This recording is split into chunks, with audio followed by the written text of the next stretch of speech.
pela manhã, como foi na ressurreição, Senhor. Maria Madalena viu o Senhor e transmitiu a sua mensagem aos outros. Aprove o Senhor nos reunir como primícias tuas nessa semana. Nos ajuda, Senhor, a vivermos de fato como devemos viver, a sermos quem temos de ser, Senhor. Ó Pai Todo-Poderoso, criaste o céu e a terra e tudo que nele existe, e nos recriaste pelo teu poder onipotente. Nos ajuda a crescer, Senhor, nessa manhã, na graça e no conhecimento de Ti. Ajuda-nos, Senhor, a estarmos na Tua santa presença, limpos de coração. Todo aquele, começar de mim, que estava com alguma mágoa, que está com alguma mágoa contra algum irmão, que perdoe agora, para que possamos estar aptos a ver a Deus. Ajuda-nos, Senhor Jesus, a sermos Teus discípulos, a seguirmos Teus passos. Lembra, Senhor, de nós, dessa humilde congregação, desprezada e esquecida por tantos, mas acreditamos que para Tu, ó nosso amado Senhor, para o Senhor, a nossa vida tem valor, pois custou o Teu próprio sangue. Nos ajuda, Senhor, a nos agarrar nessas verdades benditas, para que, motivados pelo Espírito, possamos combater o bom combate da fé, que começa na nossa mente e se perfaz no nosso mundo exterior. Ajuda-nos, Senhor, a sermos soldados Teus nessa batalha santa que perdura milhares de anos. Ajuda-nos, Senhor. Em nome de Jesus, amém e graças a Deus. Amém, irmãos? Vamos abrir o Evangelho de Lucas. Nós vamos meditar. Nos alegramos na sexta-feira no aviso do anjo acerca do nascimento de João Batista, mas agora é necessário que a gente fale de maneira pormenorizada acerca de um pecado tão grande e ao mesmo tempo tão praticado por nós, infelizmente.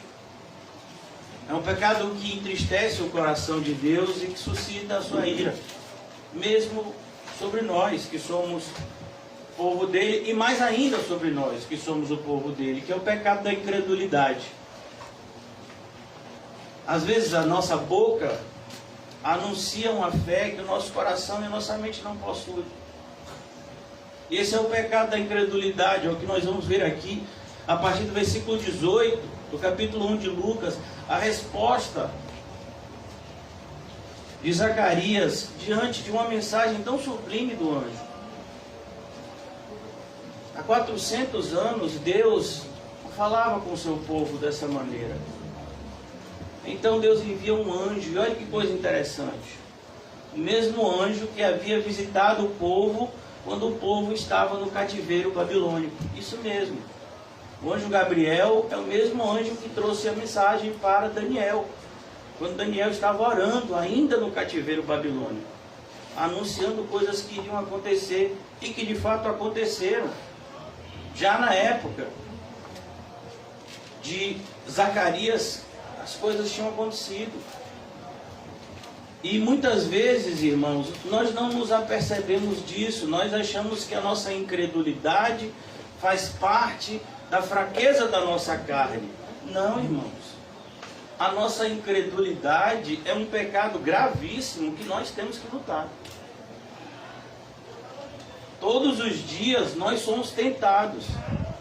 Eu não sei se vocês já estudaram como deveriam o primeiro pecado. O pecado que deu origem a todos os demais.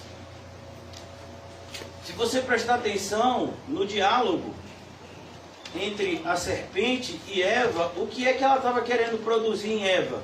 Incredulidade. Não, Eva, não acredite em Deus.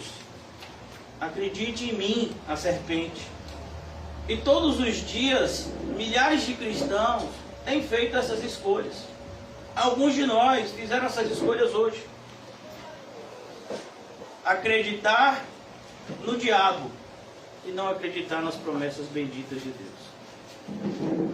E é por isso que é tão sério, irmãos, o que nós vamos falar hoje. Eu espero que estejamos aptos a receber. Versículo 18 do capítulo 1 de Lucas, o título da nossa mensagem de hoje é um pouco extenso. A incredulidade e as suas consequências no arraial dos santos. Porque o mundo sem crédulo, o falso crente sem crédulo, é natural, é da natureza de quem ainda não foi regenerado, a incredulidade. O não regenerado, o máximo que ele possui é uma crendice, que não é fé. Como o Tiago separa muito bem na carta que ele escreve e diz: a fé sem obras é morta. Essa é a fé que o mundo tem, essa é a fé que o falso crente tem. Ele tem uma fé sem obras, uma fé que não pode ser comprovada por meio da sua vida. É a fé que ele professa com os lábios, mas se você passar 24 horas ao lado dele, você vai perceber: tem alguma coisa de errado, porque essa pessoa fala uma coisa e está vivendo outra. Essa fé é morta. Essa fé até os demônios possuem. Mas a fé que o verdadeiro crente deve possuir é uma fé que é comprovada por meio da sua vida. A nossa vida deve falar como o sangue de Abel falou. Como um sangue pode falar? O de Abel falou. Então aqui no versículo 18 nós vamos ver que até crentes justos e piedosos, porque está escrito, nos versículos anteriores nós já vimos. Eu vou retornar um pouco, só para que vocês possam perceber isso. Versículo 5. Existiu no tempo de Herodes, rei da Judéia, um sacerdote chamado Zacarias, da ordem de Abias, cuja sua filha era das filhas de Arão, e o seu nome era Isabel. Eram ambos, os dois, marido e mulher, eram ambos justos perante Deus, andando sem repreensão em todos os mandamentos e preceitos do Senhor. A palavra não pode mentir. Eles eram crentes verdadeiros. Eles eram crentes que já haviam sido visitados pela graça de Deus. Mas o Senhor Jesus avisou aos discípulos na noite em que foi preso: vigiai e orai sem cessar, para não cairdes em tentação, porque o corpo, a carne, na verdade, é fraca. É o espírito que está pronto. Por isso devemos tomar muito cuidado. Porque a incredulidade é um mal que temos que lutar o dia inteiro, todos os dias. Todos os dias somos tentados, várias vezes, a deixar de acreditar nas promessas de Deus e nos acomodar ou nos desesperar com as circunstâncias que nos rodeiam, todos os dias. Então disse Zacarias, versículo 18, disse então Zacarias ao anjo: como saberei isto? Pois já sou velho, a minha mulher avançada em idade. Então Zacarias faz uma pergunta, irmãos, que na verdade foi uma ofensa a Deus. Eu separei algumas coisas aqui enquanto estava estudando ontem. Porque essa frase de Zacarias, que talvez para mim e para você seja tão inofensiva, foi tão agressiva a Deus, não ao anjo Gabriel, era apenas um mensageiro do Senhor, mas ao próprio Deus. E eu separei aqui, irmãos, 4 fatos que são agravantes seríssimos dessa frase de Zacarias. Olha que coisa: como saberei isto? Pois já sou velho e a minha mulher avançada em dia. Respondendo o anjo disse: eu sou Gabriel, que assisto diante de Deus e fui enviado a falar-te estas alegres novas, ou essas boas novas. Então, que pecado é esse tão sério, que faz o anjo dizer o seu nome? O fato de Gabriel dizer o seu nome é uma repreensão dura. Ele está dizendo para Zacarias: Zacarias, você não está sabendo com quem você está falando, não, hein? Ou você não está percebendo quem está falando com você, não? Você acha que Deus é homem para que minta? Ele é filho do homem para que se arrependa? Então, 4 agravantes aqui. Qual é o primeiro agravante desse pecado da incredulidade, especificamente aqui na vida de Zacarias, que é um tipo de todos nós? Nessa manhã, todos nós devemos nos colocar na pele de Zacarias. Então, por que o seu pecado, o meu pecado, é tão agressivo contra Deus? Em primeiro lugar, por causa do local. Onde é que Zacarias estava? No templo. Não somente no templo, ele estava no lugar santo do templo, aonde se ofereciam as ofertas. E ele estava apresentando não uma oferta qualquer, ele estava apresentando uma oferta que simbolizava a oração do povo subindo a Deus. E a gente pode orar sem fé, irmão? Como é que a gente pode orar sem fé? Como dizem Hebreus, é impossível isso. Porque todo aquele que se aproxima de Deus precisa acreditar que Ele existe. E que Ele é galardoador daqueles que o buscam. Então, diante desse versículo que está lá em Hebreus 11, é possível orar sem fé? Não da forma certa. Então ele está apresentando incenso. Ele está mostrando que o povo está aclamando o socorro, a graça do Senhor sobre ele, sobre o povo. Está no local santo. E nós, irmãos, estamos aonde? Nós estamos no corpo de Cristo.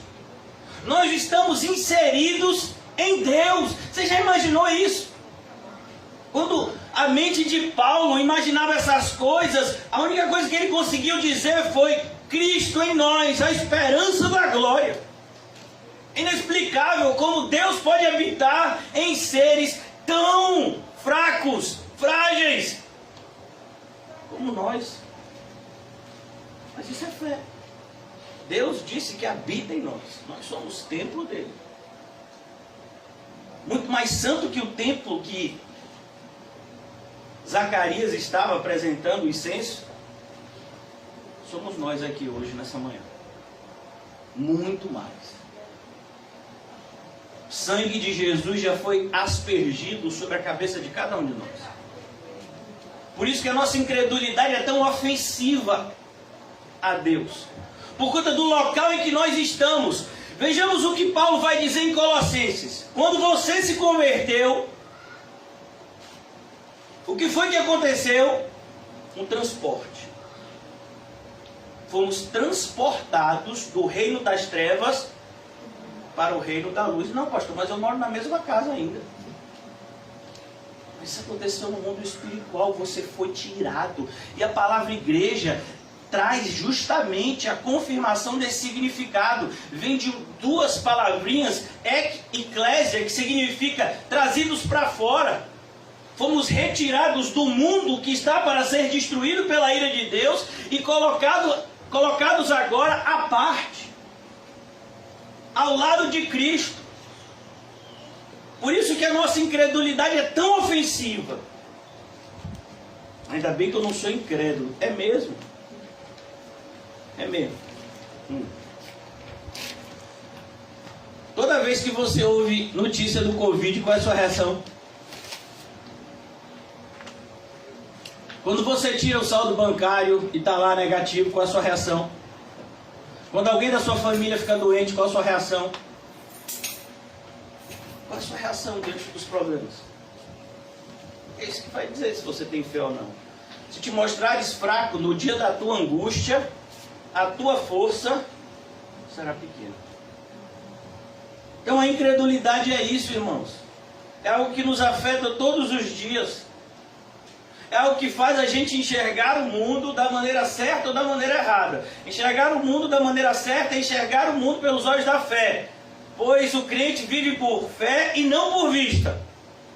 Enxergar o mundo da maneira errada é enxergar o mundo pelos olhos do mundo. Sem fé.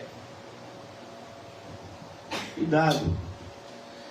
Diz então o anjo a Zacarias. Como disse Zacarias ao anjo, como vou saber disso? Ô seu anjo, eu estou muito feliz com o aviso que você me deu, foi muito legal o que você falou, mas assim, ainda não estou botando fé. Eu gosto muito quando o pastor fala determinadas coisas lá, que a gente tem que ter fé. O que foi que aconteceu lá no Monte Carmelo, a gente viu sexta-feira, como foi o profeta Elias, lá em cima, essas palavras, essas passagens bíblicas me deixam maravilhados. Sim, e na sua vida, como é que é isso? Segundo lugar, porque o pecado da incredulidade é tão sério, o momento. Ele não estava somente no local santo, mas ele estava em um momento santo. Era um momento.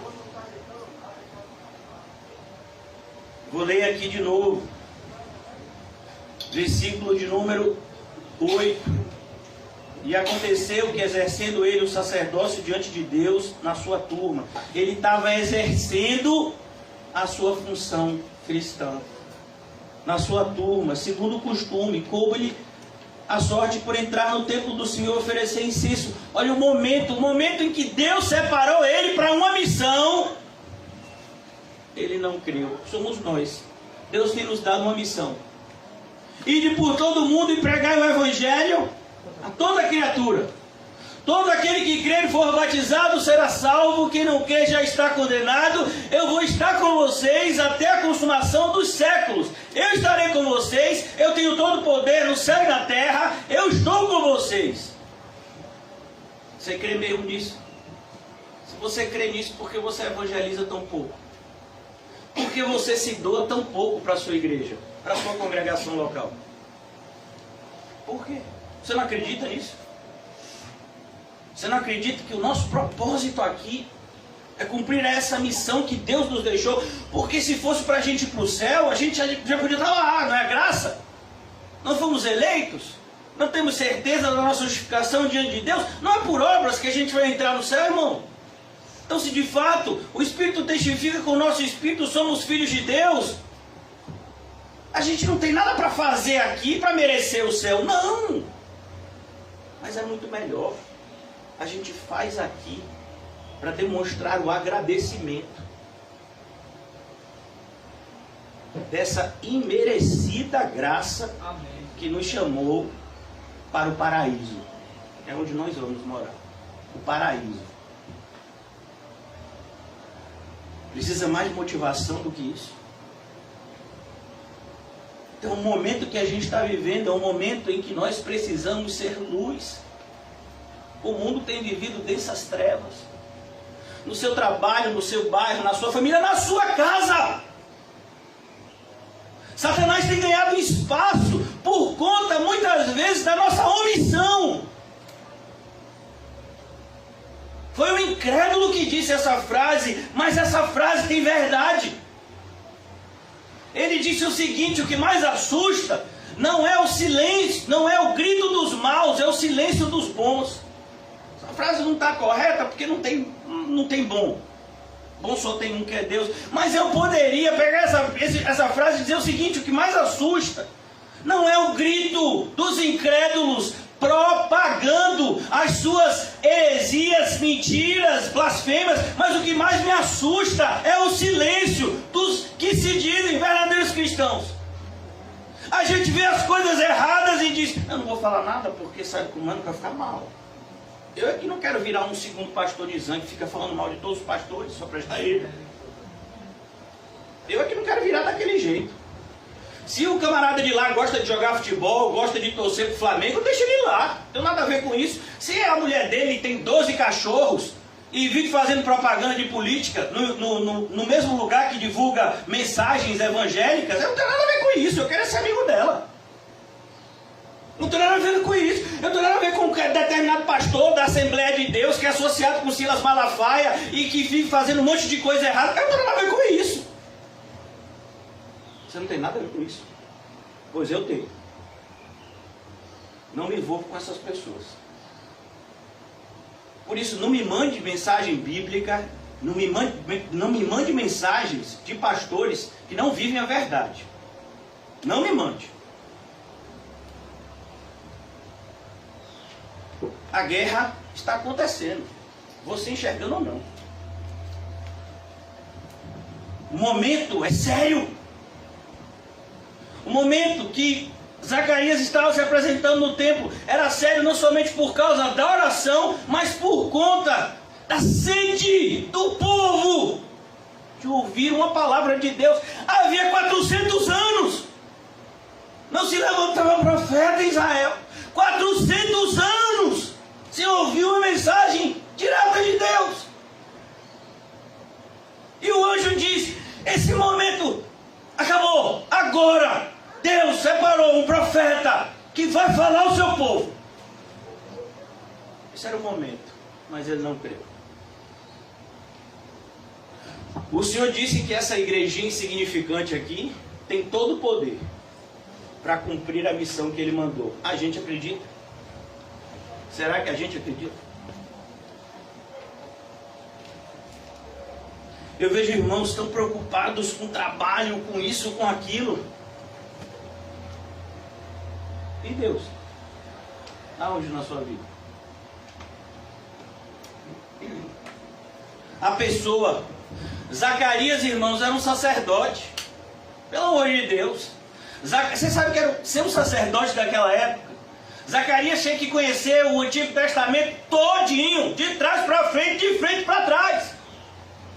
Então ele sabia da história. Quando Gabriel visitou Daniel, ele sabia que Isaac nasceu quando Abraão tinha 100 anos e Sara 90. Então, a profecia que esse anjo está dizendo aqui para ele não era nada demais diante de um Deus onipotente que temos. Ele sabia, se ele fez Abraão ter filho com 100 anos, Sara com 90, não pode fazer minha esposa ter filho também? Será que o Deus de ontem não é o mesmo de hoje?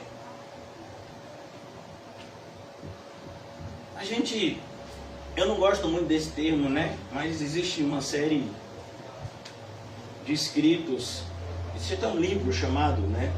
Escrito por um homem chamado Orlando Boyle, se eu não me engano, Heróis da Fé. Eu não gosto muito desse cunho porque eu nunca vejo o homem como herói.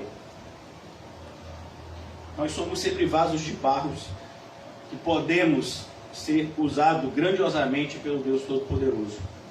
Mas a gente olha e vê determinadas pessoas que, pela graça de Deus, fizeram coisas que a gente diz assim: rapaz, sim, e por que você não pode fazer? Não, quem sou eu?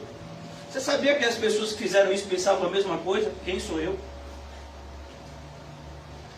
Irmão, vem cá. Você já viu a vida de um pescador de perto? Eu já vi. Várias vezes eu fui passar férias em um lugar que fica às margens do Rio São Francisco, cheio de barcos de pesca. Chique é o nome do lugar.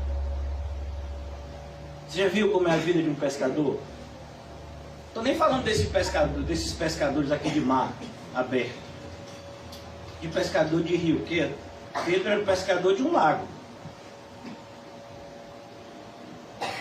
Como era a simplicidade desse homem, como ele deveria ser um homem rude, sem boas maneiras.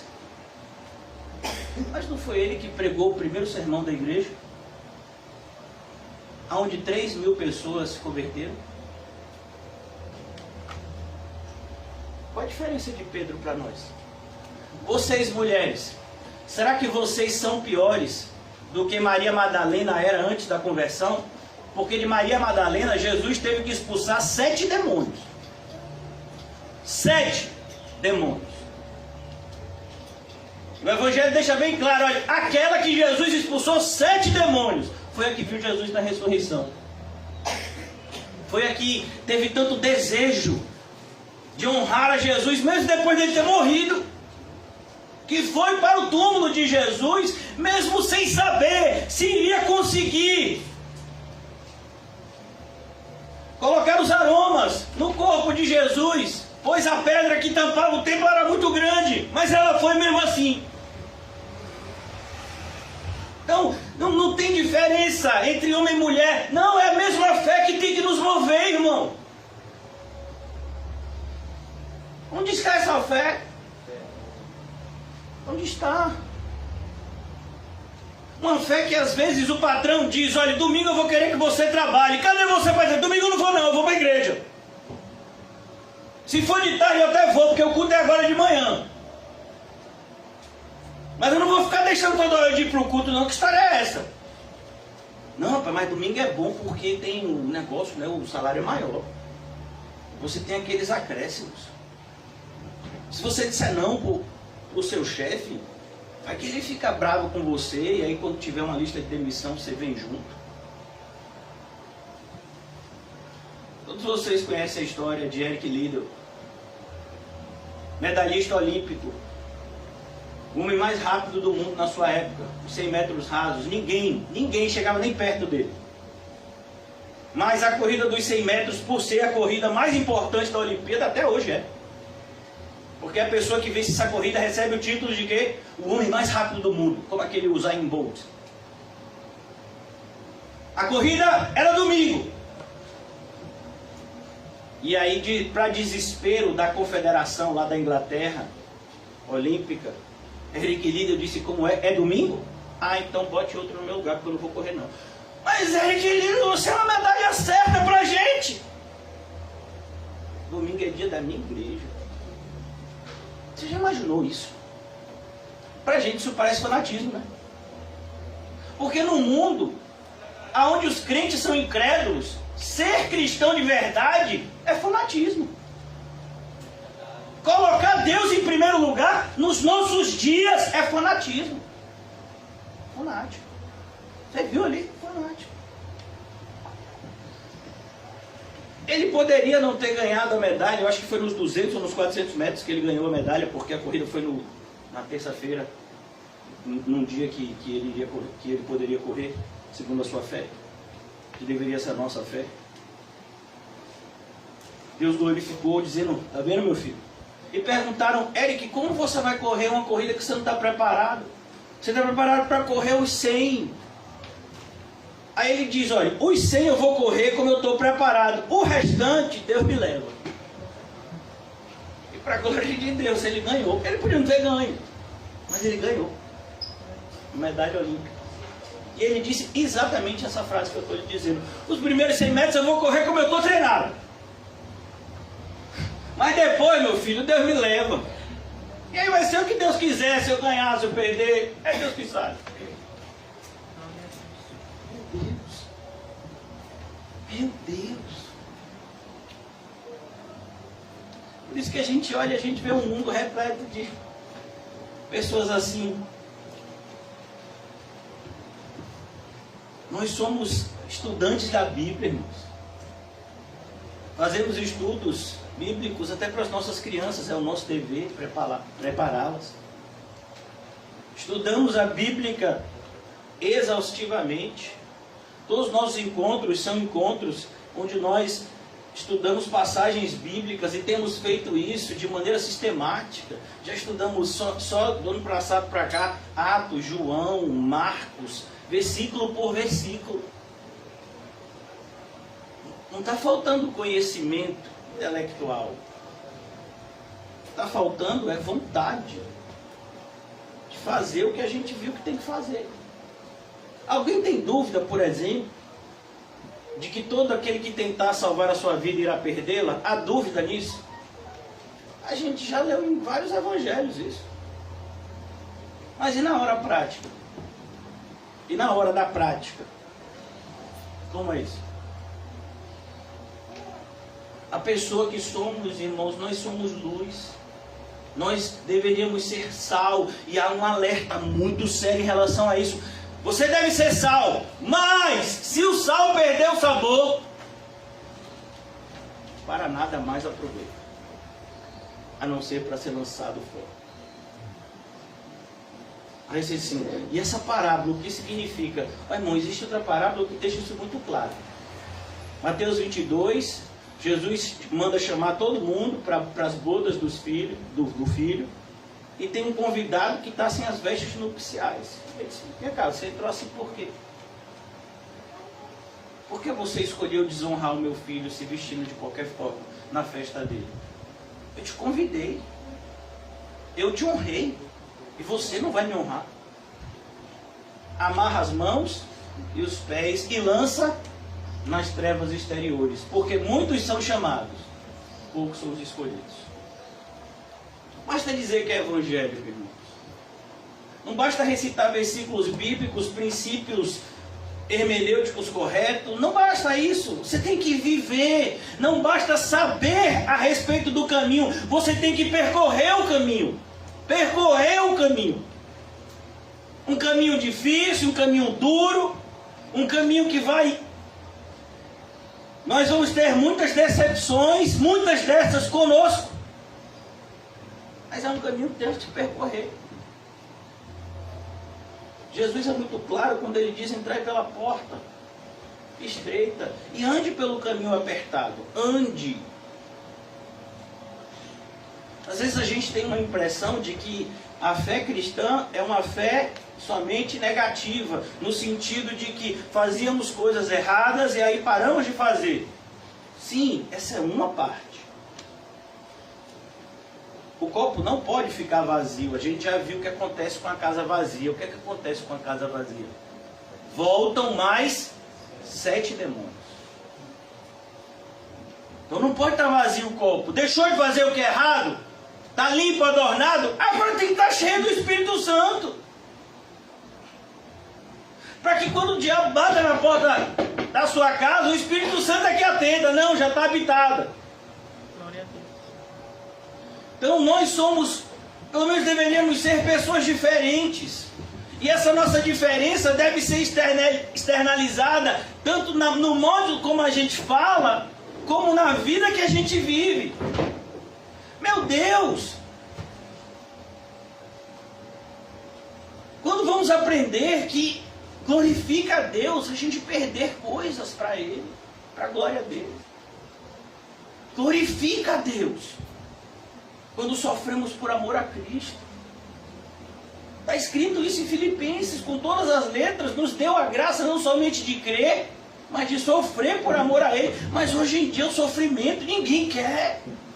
Todo mundo vive reclamando qualquer sofrimento. Ai, ui, ai, não quero, passa dor, ai.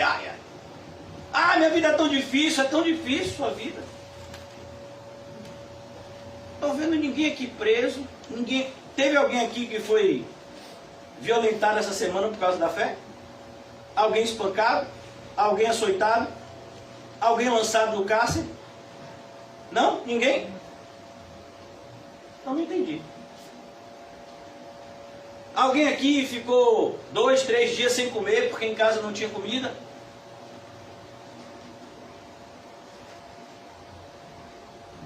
Deus tem nos sustentado, irmãos.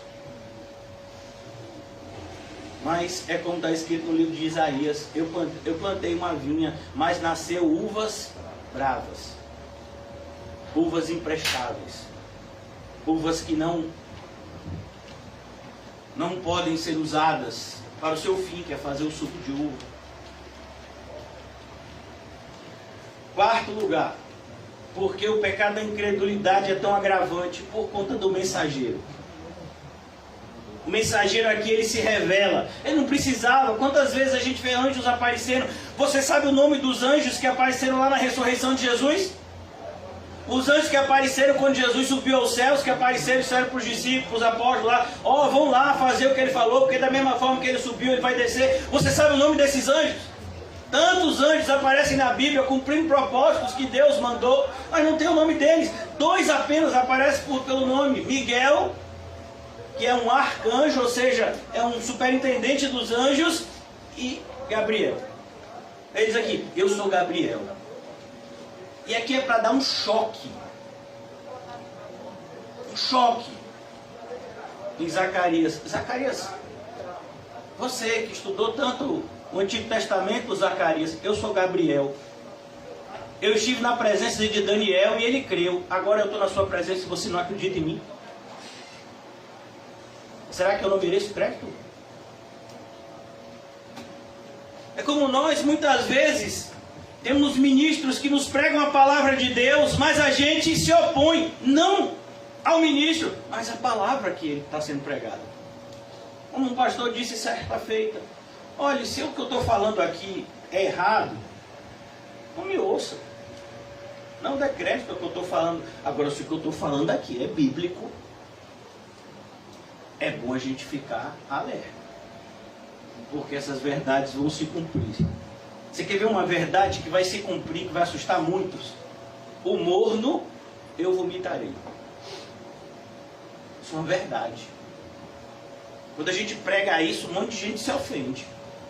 As justificativas são as mais variadas. Ah, porque é assim, ah, porque é assado, minha vida está assim, minha vida está desse jeito, eu não consigo fazer as coisas por causa disso. É sério.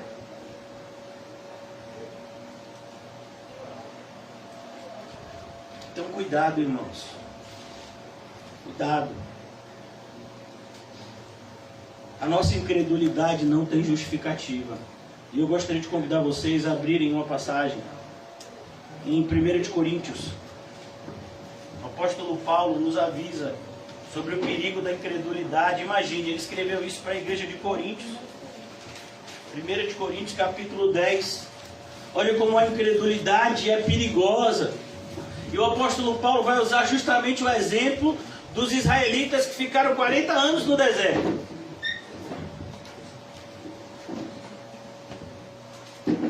Tem lugar ainda aqui, não? Amém.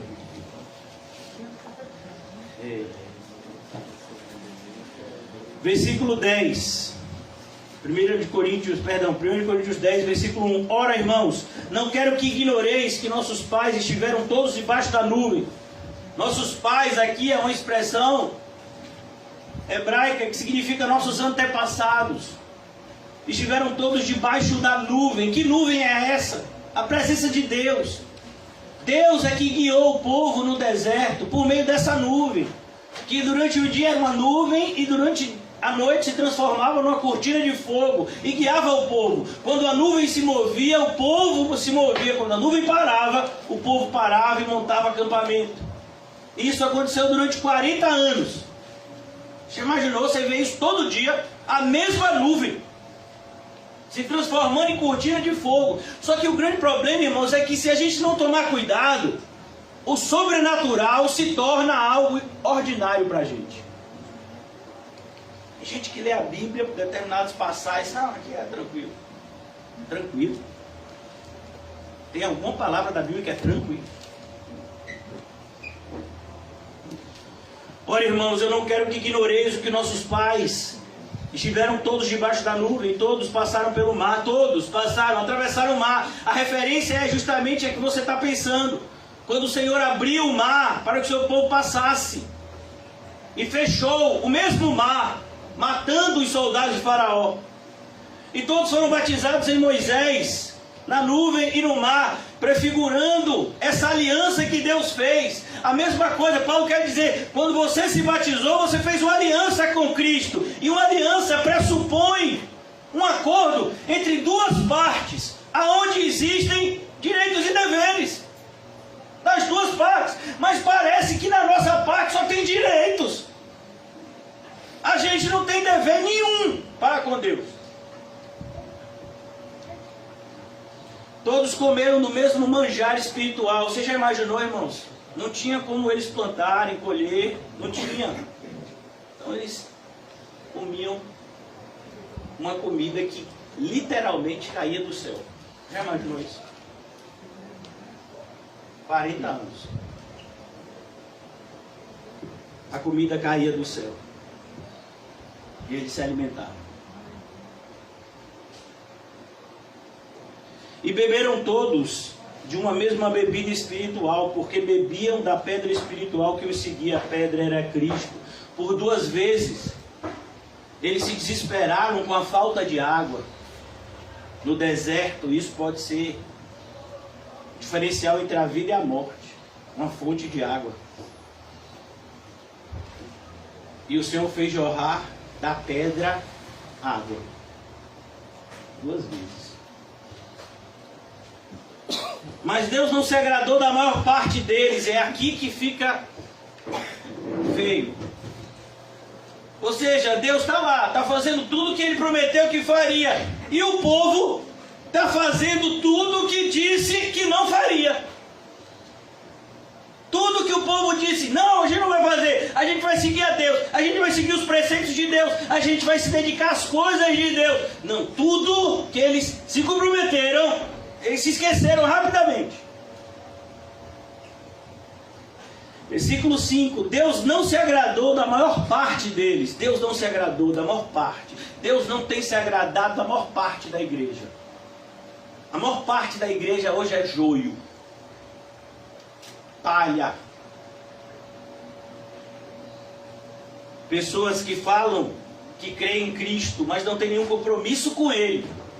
Não tem nenhum compromisso com a sua verdade. Não demonstram isso por meio da sua vida, por meio de um compromisso sério. Vivemos na geração do pode tudo. Você pode fazer o que você quiser da sua vida e ainda ir para o céu. Que maravilha! Você pode viver como um descrente, mas pela graça você vai para o céu como crente. É mesmo. Mas na minha Bíblia não tem essa informação não. Me mostra na sua. Olha que ilusão.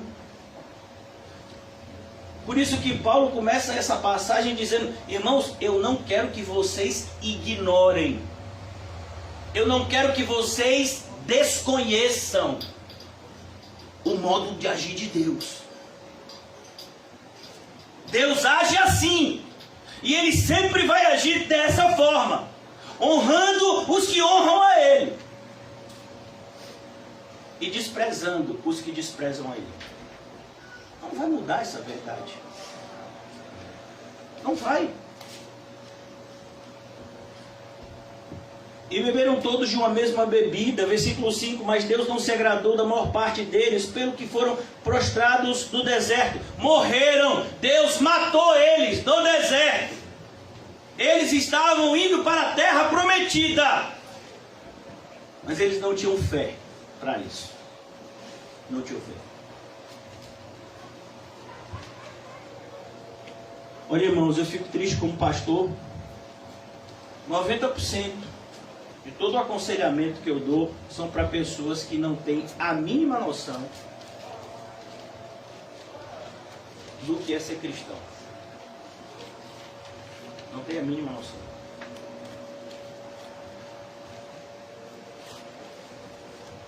E eu fico me perguntando por que talvez essas pessoas tenham tanto tempo de igreja, pelo menos algumas têm.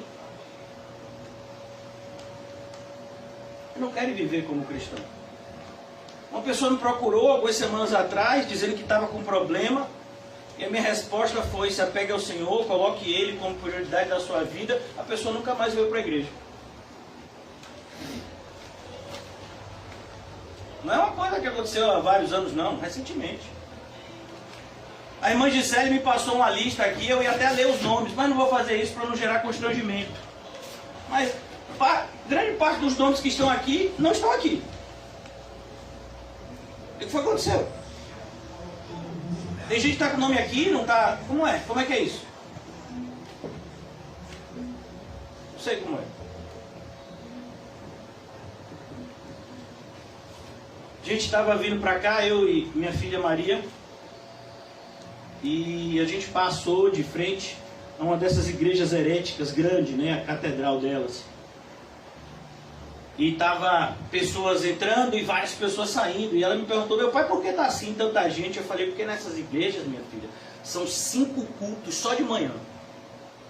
7 às 8, 8 às 9, 9 às 10, 10 às 11, 11 às 12. 5 cultos só de manhã. O culto deve durar em torno de 50 minutos, 45 minutos é falando de dinheiro. E 5 minutos é mentindo para você que se você der dinheiro você vai ser abençoado. Aí acaba o culto, as pessoas vão embora, acham que estão abençoadas. Entra a nova safra. 5 cultos só de manhã, mais 5 de tarde. Por que eles fazem isso? Porque lota.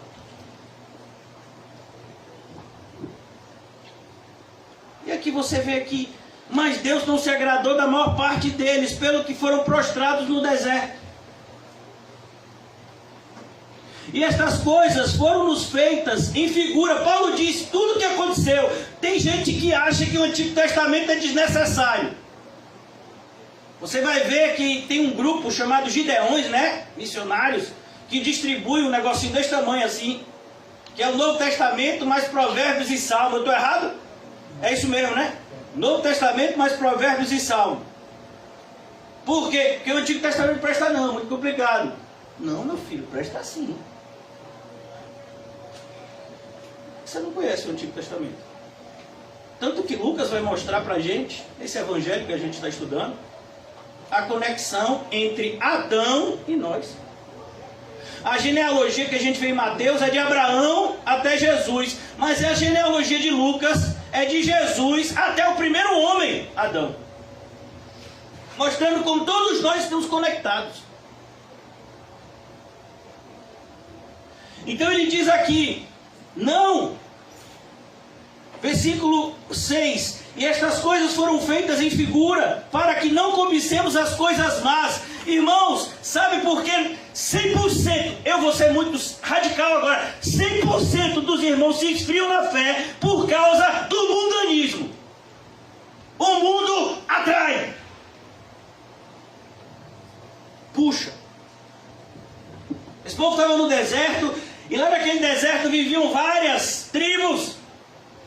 E eles diziam, rapaz, mas a tribo lá faz assim, faz assado, outra tribo vive daquele jeito. Você acha que eles quiseram fazer o bezerro de ouro por quê? Porque eles viram que a adoração que os pagãos faziam era uma adoração cheia de bebedice, cheia de imoralidade. E a gente também quer uma igreja desse jeito. A gente também quer uma igreja moral, a gente também quer uma igreja, sabe, que fale de dinheiro, a gente também quer uma igreja que bote a gente lá para cima, ainda que depois a gente vá lá para baixo.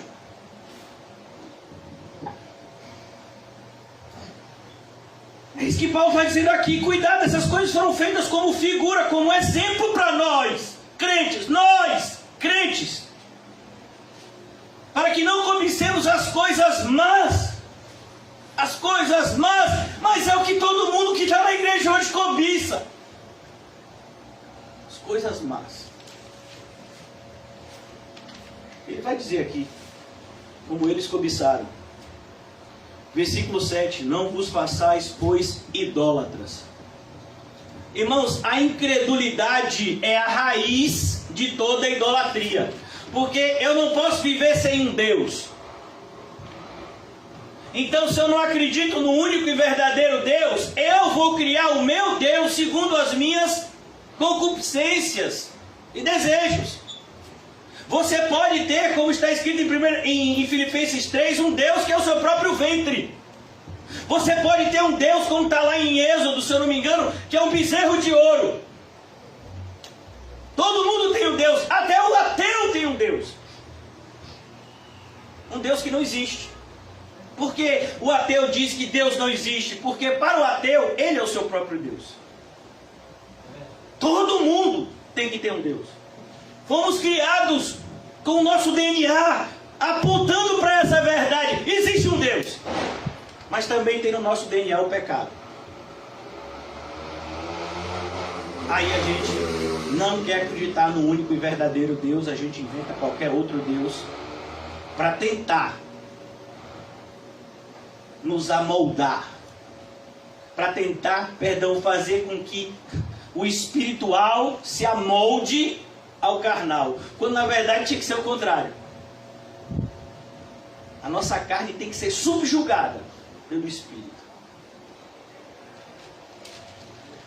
Não vos façais idólatras como algum deles, conforme está escrito, o povo assentou-se a comer e beber e levantou-se a afogar. Está falando de que episódio aqui? Do bezerro de ouro. Se não tem ordem e decência na igreja, o povo vai fazer um bezerro de ouro, irmão.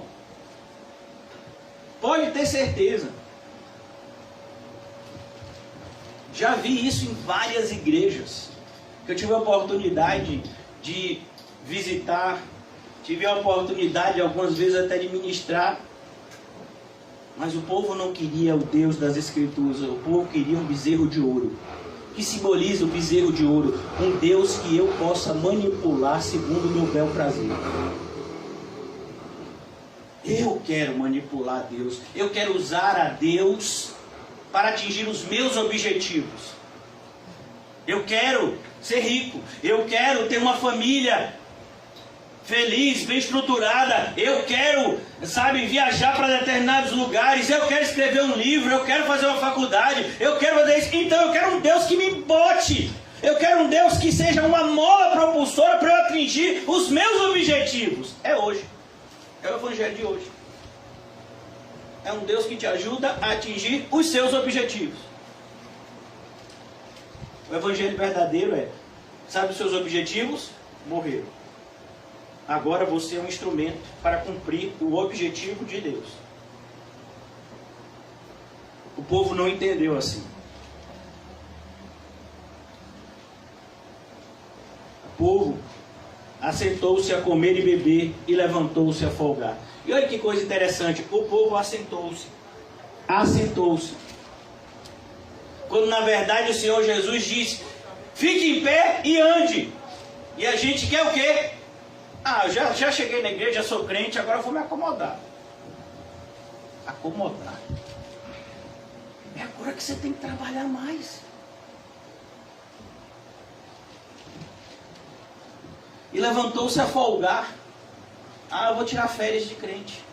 Quantas pessoas estão de férias há um ano já? Estão de licença pandemia. Já enviaram até o atestado para o pastor. Pastor, eu estou de licença pandemia. Quando passar a pandemia eu vou.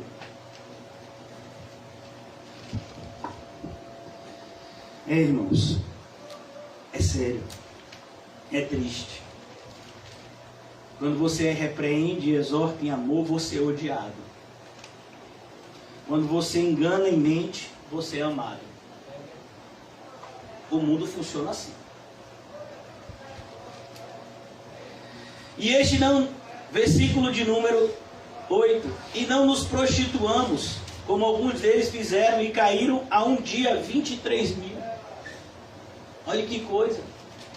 Aqui já fala quando o povo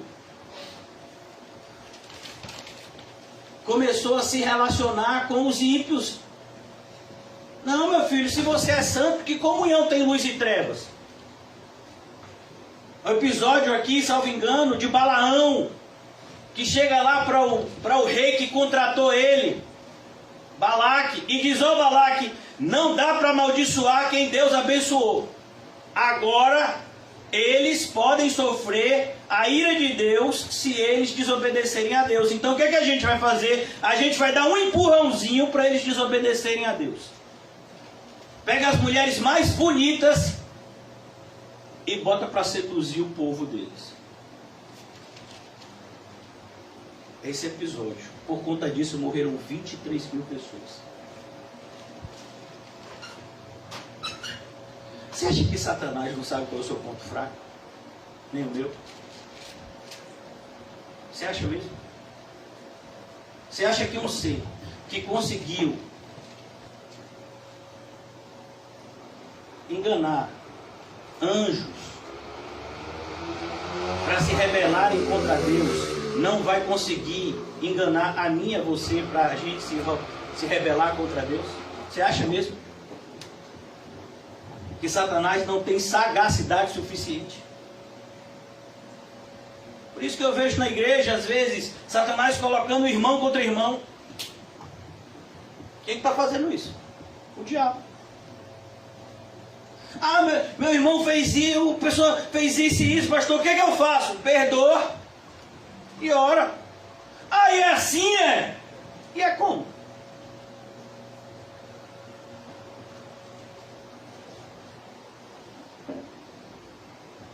Às vezes as pessoas dizem assim, pastor, o pastor não perdoa.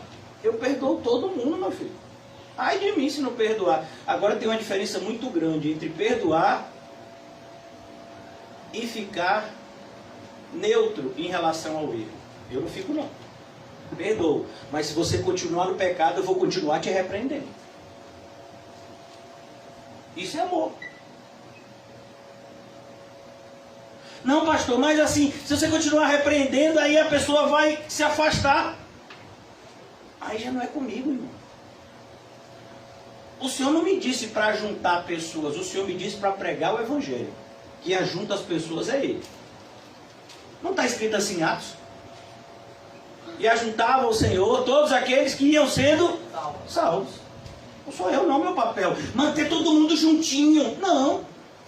Pode ter gente que vai sair do nosso meio porque não é dos nossos. Acabou, ponto. Está escrito em 1 João.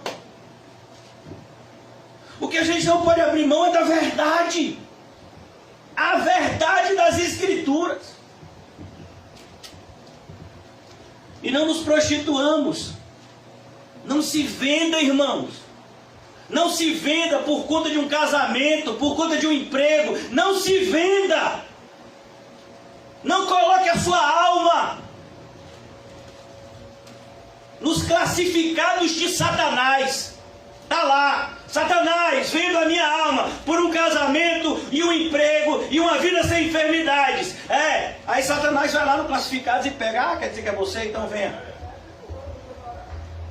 Tem um monte de crente aqui. Que se não fosse a soberana providência de Deus, Satanás já tinha levado para o seu lado. Por quê?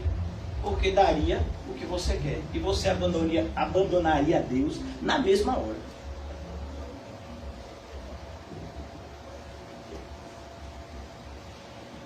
Não nos prostituamos, como alguns deles fizeram e caíram um dia 23 mil. E não tentemos a Cristo. E não tentemos a Cristo. É aqui que eu quero que você preste atenção.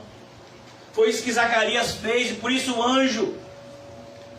Por isso que nós vemos da parte de Deus uma correção justa, mas aos nossos olhos talvez dura.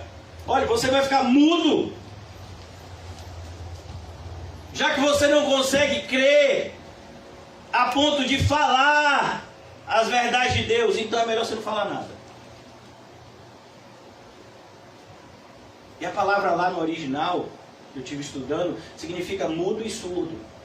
Algumas pessoas dizem, não, ele só ficou mudo, mas no original significa mudo e surdo. E se você prestar atenção, você vai ver que quando as pessoas iam se comunicar com Zacarias, eles precisavam usar símbolos ou escrever em uma tabuinha. Da ideia de que ele também não estava ouvindo. Você não está ouvindo a Deus? Então você não vai ouvir nada. Você não está falando para a glória de Deus? Então você não vai falar nada. E foi só por um tempo. Depois ele aprendeu a lição. Você viu quando ele abre a boca? Quando seu filho vai ser circuncidado?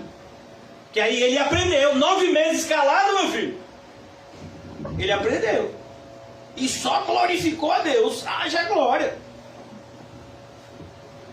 Então cuidado, irmãos. Não tentemos a Cristo. Será que nessa manhã a gente não está nesse patamar daqueles que estão tentando a Cristo? Como se Cristo não visse o que a gente fez essa semana. Você acha que Cristo não viu a sua semana?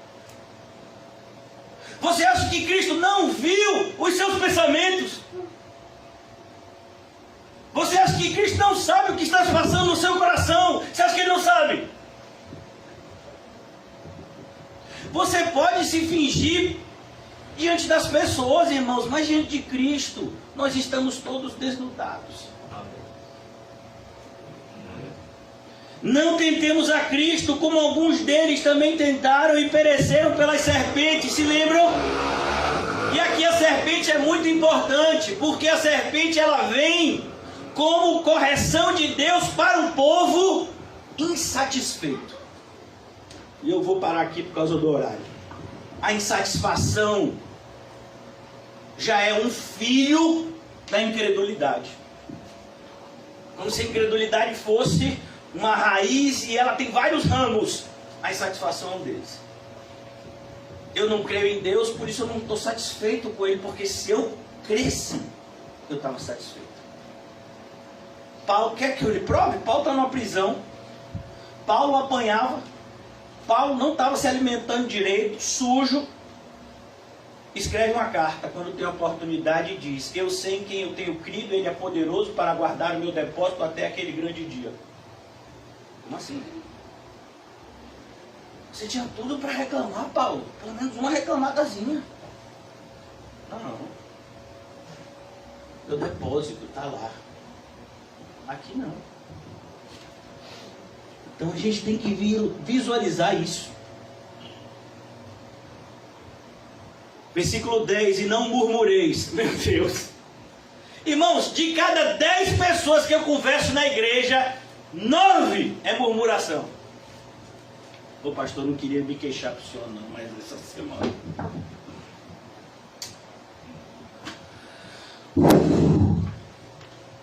Essa semana...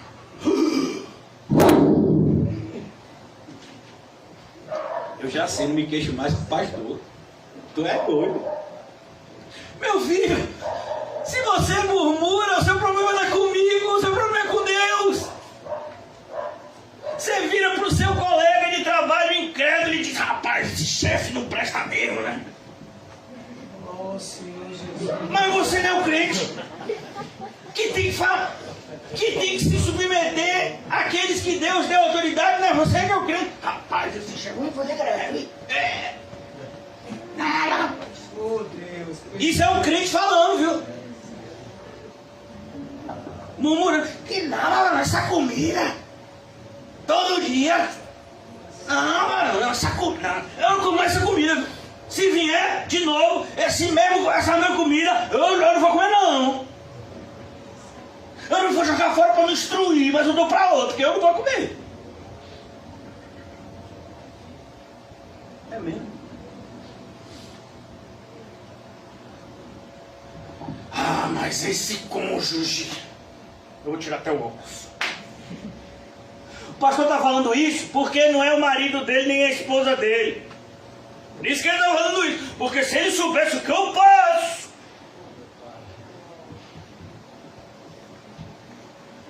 Você ora. Mas como é que eu vou orar? Se não tem ambiente na minha casa para orar. Não tem ambiente. Não tem ambiente. Meu filho, você está cheio de problema? Eu estou. Você quer um ambiente melhor do que esse para orar? Mas pastor, zoada!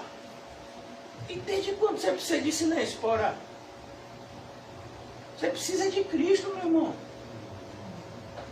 O pessoal fica falando. Deixa o pessoal falar, eu estou aqui com Deus. É tanta murmuração, irmão.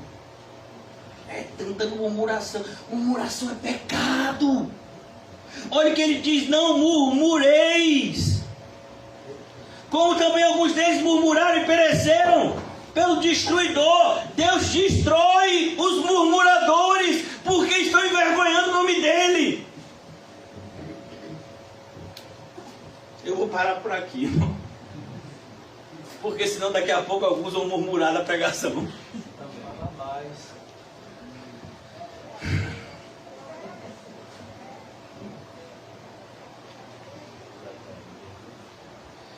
Ora, tudo isso lhe sobreveio como figuras, estão escritas para aviso nosso. Aviso nosso. Você já viu um aviso? Que ele não dobre à direita, não dobre à esquerda. Já viu os avisos? Se você descumpre um aviso desse, você vai sofrer as consequências. A mesma coisa com a palavra de Deus. Você é crente? Sou. Se você não ouve os avisos do Senhor, você vai sentir a correção do Senhor. Cuidado.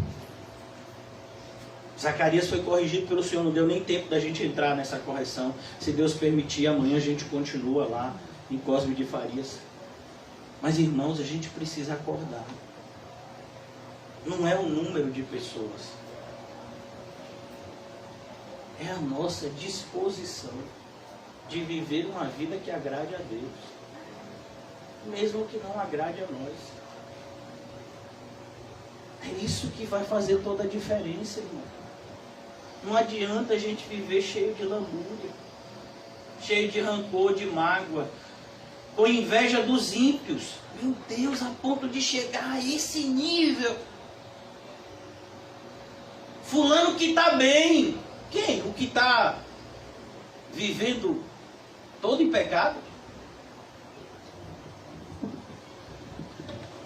Ó, irmãos, eu vou fechar aqui a Bíblia. Queria pedir que os irmãos preparassem a ceia, para que eles forem cear. Nós precisamos nessa manhã, o que a gente precisa todos os dias: arrependimento e fé. São elementos necessários para qualquer coisa na igreja, principalmente para ceiar. Arrependimento e fé.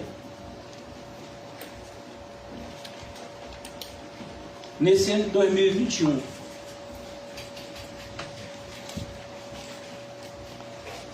eu queria que vocês, junto comigo, começássemos a orar em propósito de um evangelismo em massa. Não somente um evangelismo local, mas um evangelismo feito com a nossa própria vida. Eu vejo que nesse momento atual, um evangelismo local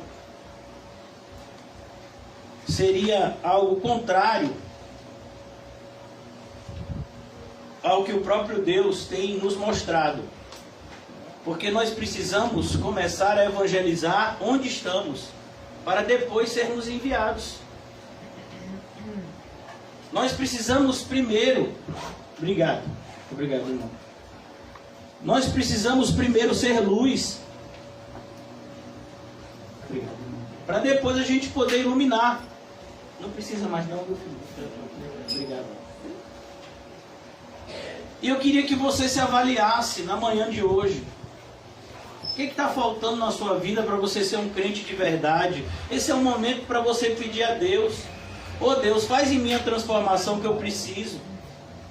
Eu quero ser um crente de verdade, Senhor.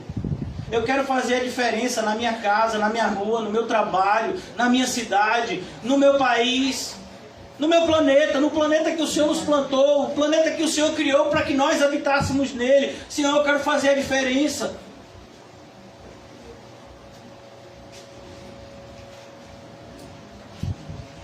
E ore, peça que o Senhor coloque no seu coração amor pela congregação local. Porque se a gente não ama a nossa congregação local, irmãos, a gente não é capaz de amar ninguém. Quando o apóstolo João, e esse versículo é tão deturpado, quando o apóstolo João escreve a sua primeira carta e diz: se nós não amamos aqueles que estão perto de nós, é mentira dizer que a gente ama a Deus. Ele está falando dos irmãos da igreja. Ele está falando do mundo. É claro que a gente tem que amar todas as pessoas. Todas as criaturas precisam. A gente tem que amar. Todas as criaturas devemos amar.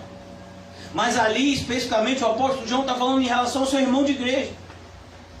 Aquele que está ao seu lado, é o que ele diz. Aquele que está próximo a você.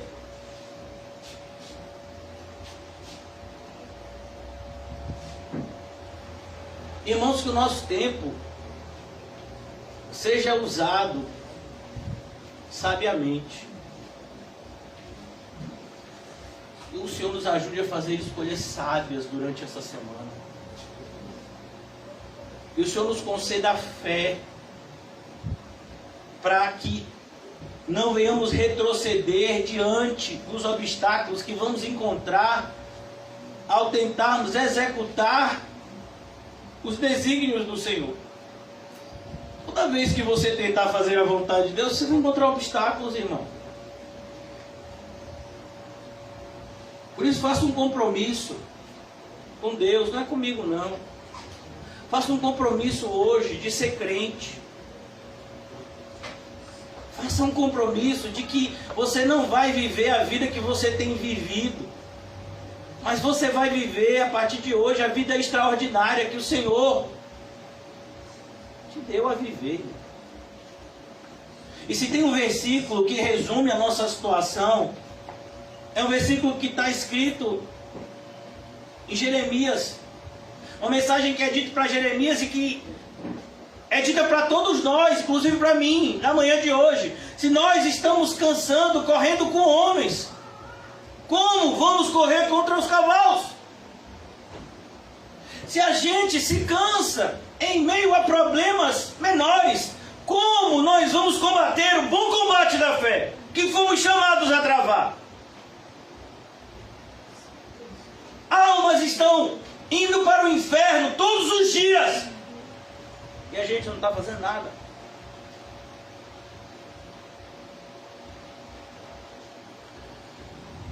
A gente entende a prudência da serpente.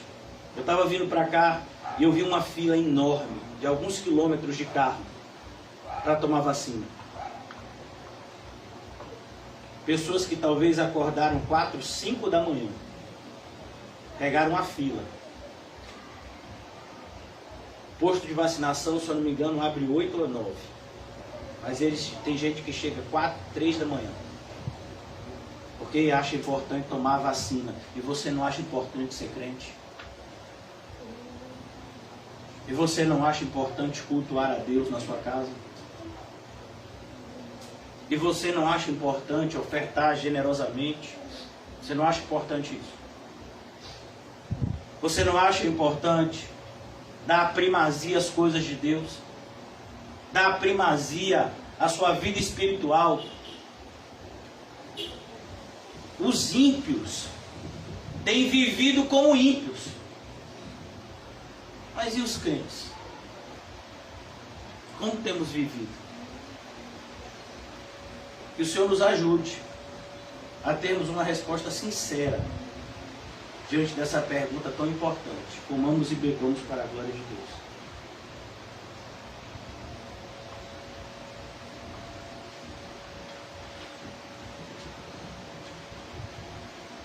Ó Senhor, te rendemos graça.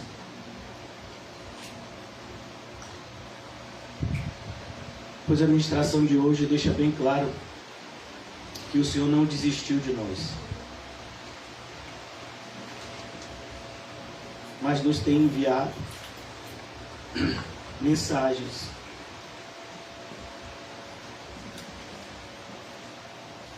para nos despertar, para nos avivar, Senhor, para nos colocar no prumo. Ajuda-nos, Senhor, a reconhecer o Teu amor. Quando essas verdades chegam ao nosso ouvido, que elas encontrem lugar no nosso coração. E nos ajude na prática fiel dos Teus ensinamentos, Senhor Jesus. Ó Senhor, eu oro para que na minha vida e de todos os meus irmãos, a Tua presença seja cada vez mais sentida.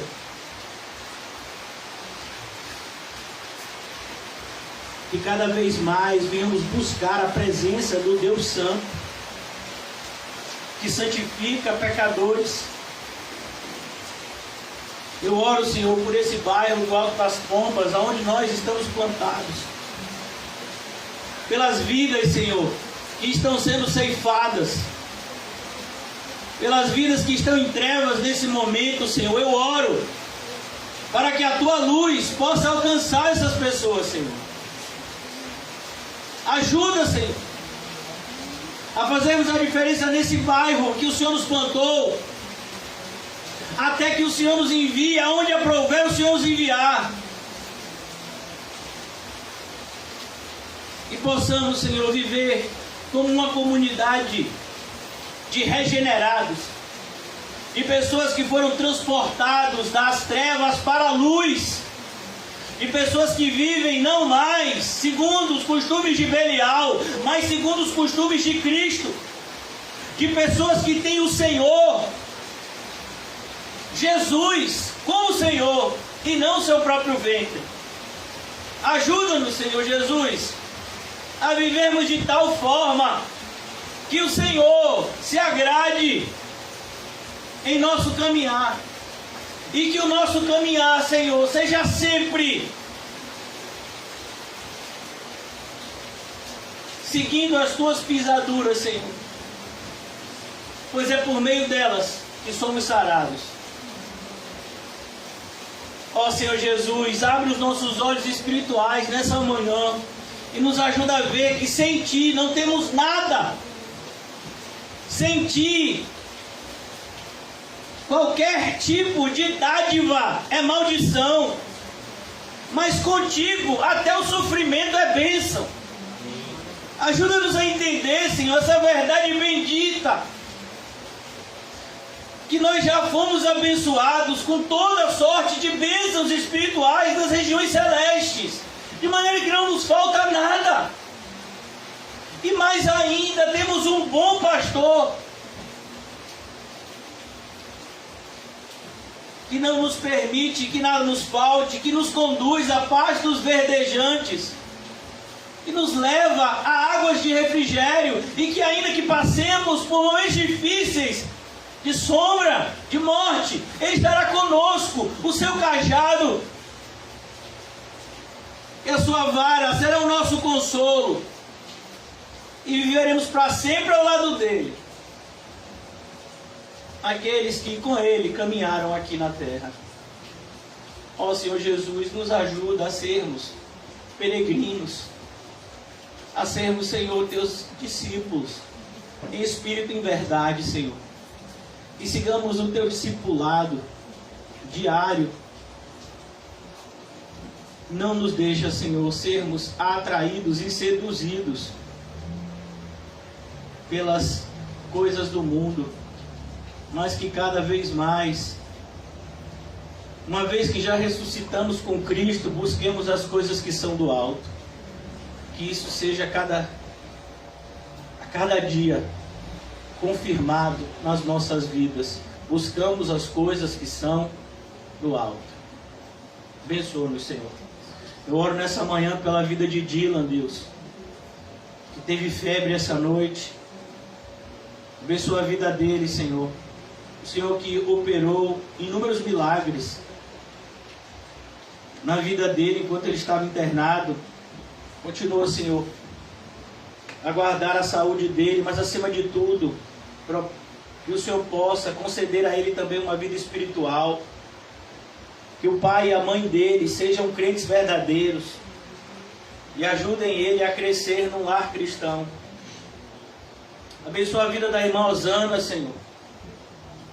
Ela que está sempre presente nas nossas orações, não nos deixe esquecer da nossa amada irmã, que está passando por um processo de muita dor e sofrimento física e emocional na Itália, mas que ela não se sinta só nem desprotegida, que cada vez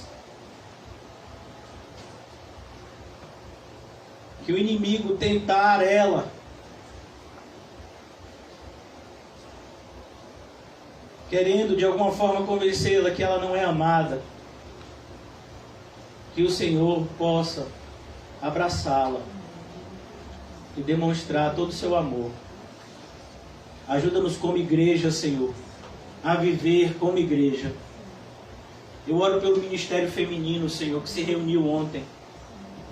Que essas mulheres sejam mulheres sábias, que edificam as suas casas, que ensinam umas às outras a serem boas donas de casa e amarem os seus maridos,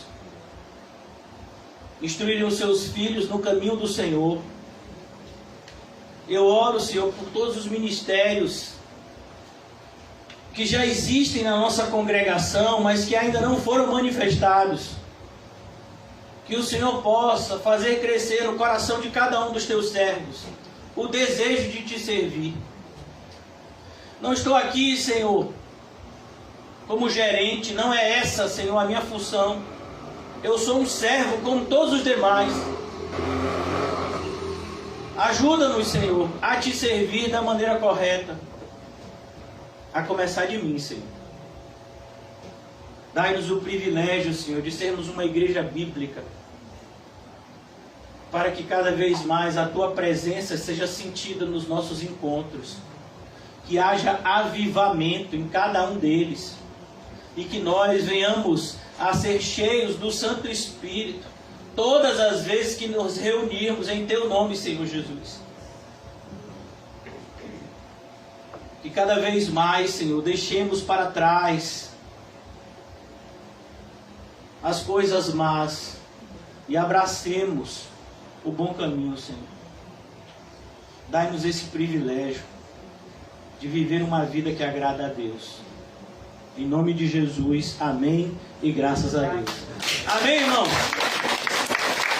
Durante essa semana, os nossos encontros continuam às 19 horas e 9h30, todo domingo é o nosso horário oficial. Amém? O amor de Deus, o Pai, e as doces consolações do Espírito Santo, e a graça maravilhosa do nosso Senhor Jesus Cristo esteja sempre conosco. Nós dizemos, uma salva de palmas ao Senhor. E diga a você mesmo quantas vezes for necessária. Seja crente.